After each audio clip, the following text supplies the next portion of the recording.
High বন্ধুরা, আজকে আপনাদের জন্য একটা ভালো টিপস নিয়ে এসেছি। টিপসটা এইটাই যে যাদের দাঁতের যন্ত্রণায় থাকতে পারছে না, বাধ্য হয়ে ডাক্তারখানায় যাচ্ছে, দাঁত তুলে আসছে, তাদেরকে বলছি দয়া করে ডাক্তারখানায় যাবেন না। দুদিন একটুখানি আমার এই আয়ুর্বেদিক গাছটার চিকিৎসাটা করে দেখুন। যদি ভালো না হয় তবেই না যাবেন, কিন্তু তার আগে একটু চেষ্টা করতে অসুবিধা কোথায়? একবার তো দাঁত তুলে দিলে দাঁত আর ফেরত আসবে না, সেই দাঁতটা ওই জায়গাটা ফাঁকাই থাকবে। তাই যাতে না তুলতে হয়, এই কারণে আমি একটা গাছটার চিকিৎসা বলছি।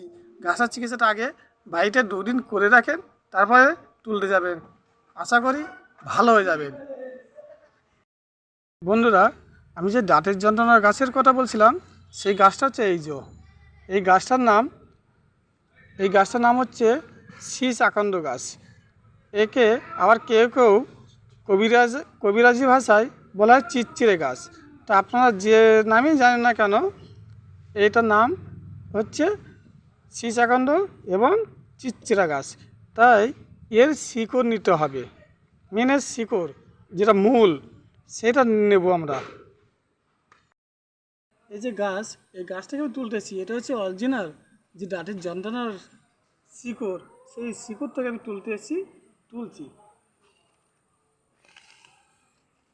আমাদের যে এই যে শিকড়খানা, সেই শিকড়খানা কাজে লাগবে। এখন এই গাছটাকে আমি বাড়ি যাব, শিকড় কাটবো, কেটে কীভাবে কী করলে দাঁতের জন্য ভালো হয় সেটাকে আমি দেখাচ্ছি। এখন বাড়ি যাই। আমরা এখন কলে চলে এসেছি। কলে আমি এটা ধুয়ে নেবো, ভালোভাবে এটা ধুয়ে নেবো। দেখেন কী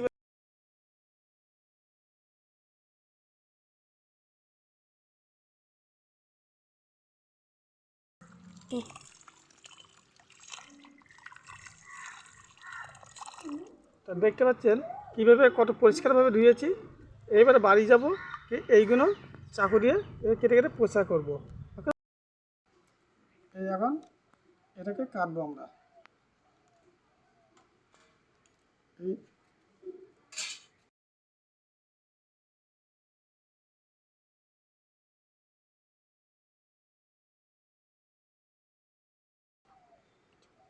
এইভাবে কেটে যাবে। হ্যালো বন্ধুরা,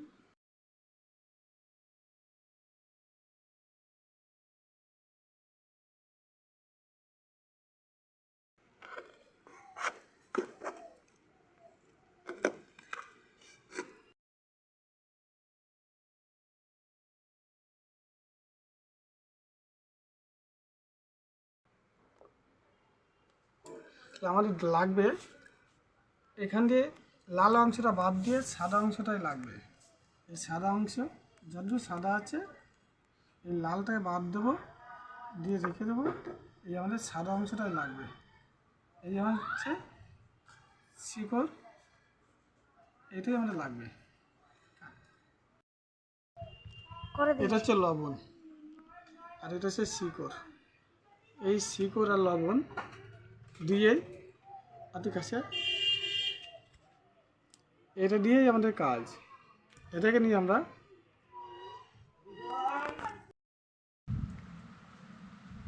নিচে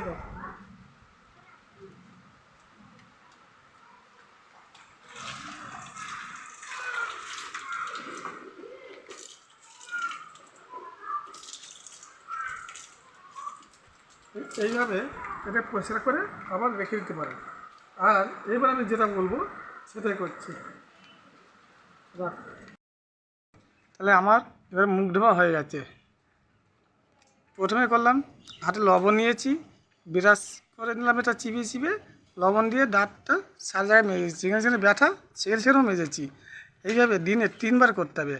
তাহলে আমরা প্রথমে বিরাস করে নিলাম, নিয়ে মুখ ধুয়েছি। এবারে কাজটা কি? কাজটা একমাত্র লবঙ্গ নেব, মুখ ধুয়ে নিলাম, নিয়ে একটা লবঙ্গ মুখের মধ্যে রেখে দেবো। এভাবে রেখে দিলাম। এটাকে আমার চিবিয়ে পুরো খেয়ে নেবো না কিন্তু, আর চিবিয়ে রসটা ফেলাবো না, আমরা মুখের মধ্যে রেখে দেবো। হালকা হালকা করে চাপ দেবো, দিয়ে আবার রেখে দেবো, মুখের মধ্যেই থাকবে। এই যে রসটা যতটুকুন মানে থাকবে মুখের মধ্যে, ততটুকুনি ভালো, দাঁতের জন্য খুব উপকার। আচ্ছা, এটা আমার 3 দিনের টিপস। এখানে 3খানা ব্রাশ আছে, এক একটা ব্রাশ 3 বেলা করে, 3 বেলা করে একবার দাঁত মাজবেন, আর ওইভাবেই মুখ ধোয়ার পরে একটা করে লবঙ্গ মুখে রাখবেন, 3 বেলায় করবেন। আর এইটাকে 3 দিন যদি করা যায়, আপনার মুখে যত রকম সমস্যা সব দূর হবে।